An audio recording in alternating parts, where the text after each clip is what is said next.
Բարև ձեզ, սիրելի քաղաքացիներ, հուսով եմ լավ եք, ինչպես գիտեք, այսօր թիմ մարմինների ընտրություններ են Գյումրիում ու Փարաքարում ու ես ուզում եմ մի կարևոր բանի մասին խոսել, մասնավորապես բազմակի ընտրախախտումների մասին, խորհրդարանական ընդդիմության, մասնավորապես Սերժ Սարգսյանի ու Ռոբերտ Քոչարյանին աջակցող կամ նրանց քաղաքական թևին պատկանող լրատվամիջոցների կողմից, այն է ընտրության և դրան նախորդող օրը քարոզչության և հակաքարոզչության արգելքը խախտելու մասին։ Այն ծավալի մեդիատեռոր, այն ծավալի փաստացի ընտրախախտումներ, որ տեղի են ունենում հիմա լրատվական դաշտում այս ընդդիմադիր լրատվամիջոցների կողմից, ես ոչ մի ընտրության ժամանակ անկեղծ ասած չեմ հիշում, որովհետև սա ուղղակի խայտառակ պատկեր է, ամբողջ լրատվական դաշտը Սերժ Սարգսյանական և Ռոբերտ Քոչարյանական այս պահին լցված է Գյումրիում քաղաքացիական պայմանագիր կուսակցության դեմ հակաքարոզչություն անելու հօգուտ ըստ երևույթին Սերժ Սարգսյանական և Ռոբերտ Քոչարյանական թեկնածուների ու սա ես կարծում եմ այս ընտրախախտումները առավել քան աչքի զարնող են ու ես կարծում եմ, որ չի կարելի այսպես ուղղակի թքած ունենալ ընտրական օրենսգրքի վրա,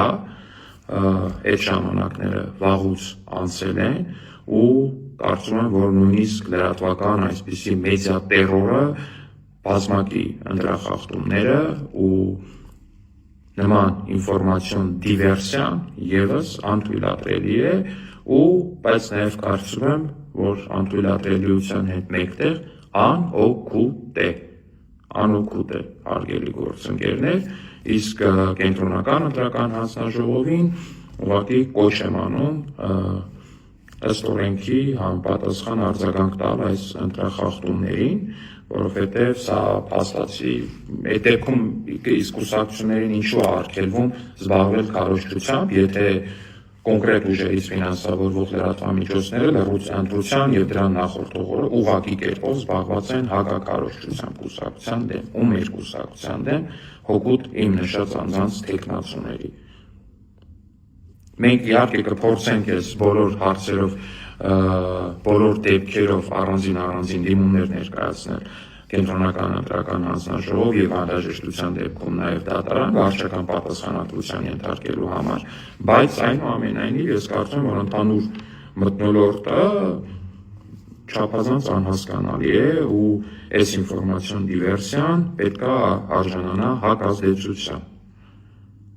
բայց այնուամենայնիվ նաև կարծում եմ, որ այս ինֆորմացիոն դիվերսիան ևս ցուցիչ է վախերի, ևս ցուցիչ է մտավախությունների այդ լրատվամիջոցները ֆինանսավորող անձանց կողմից։ Լավ եղեք։